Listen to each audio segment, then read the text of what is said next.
निर्गतं समूहत्तेजस्तच्चैक्यं समगच्छत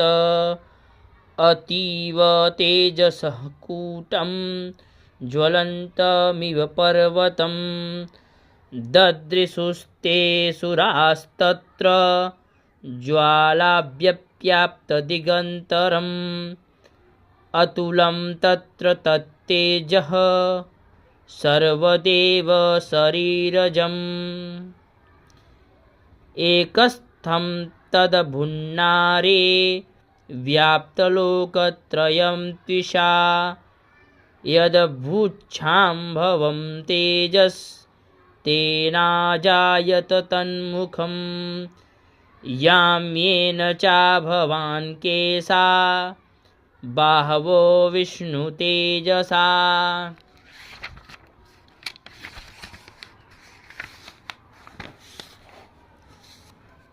सौम्येन स्तनयोर्युग्मं मध्यं चैन्द्रेण चाभवत् वारुणेन च जङ्घोरु नितम्बस्तेजसा भुवः ब्रह्मणस्तेजसा पादौ तदङ्गुल्योऽर्कतेजसा वसूनां च कराङ्गुल्यः कौबेरेण च नासिका तस्यास्तु दन्ताः सम्भूताः प्राजापत्येन तेजसा नयनत्रितयं यज्ञे तथा पावकतेजसा भ्रुवो च सन्ध्ययोस्तेजः